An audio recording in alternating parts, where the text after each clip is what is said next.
really is a retreat. As soon as you drive through the gates, it's like its own little oasis. Most people that come here, their breath gets taken away just for that moment when they walk in, which is really lovely.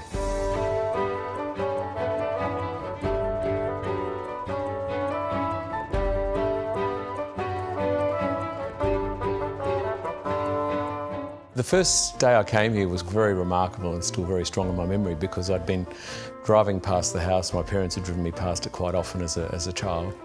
I felt a connection to the house when I first walked into it. It was strange, but it really needed some love and attention and a very, very carefully curated restoration program because it had been left by itself and abandoned for so long and unloved.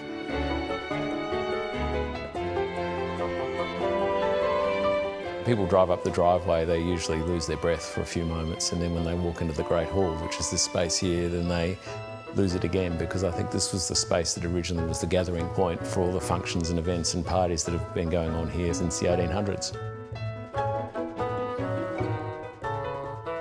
And when the afternoon sun comes through that window, it just streams through and colours the whole room. People who are here in the room at the time just get mesmerised by it. It's amazing. Going into the study, I wanted to create a feeling of intimacy and seclusion, almost like a little private club.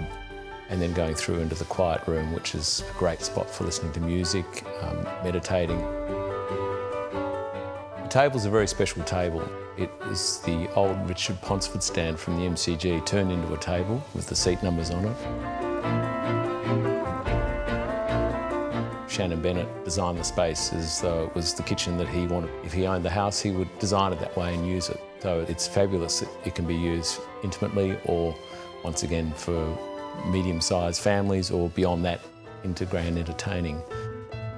One of the great things about the house is you can utilise all the downstairs all the time, the gym, the steam room, the preserves room, the wine room, all those spaces can be used every day, and then the bedrooms can be opened up or shut down depending upon how many you need to accommodate. I sometimes think about who the next owner of Redcourt's going to be, and I think it's definitely going to be someone who wants to carry on a legacy. And it may be a large family, it may even be a small family or even a couple.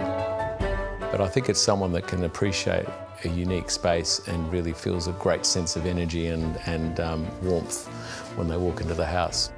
I think my role as custodian's done to preserve this now, and it's been an amazing journey, and I wouldn't have done anything different.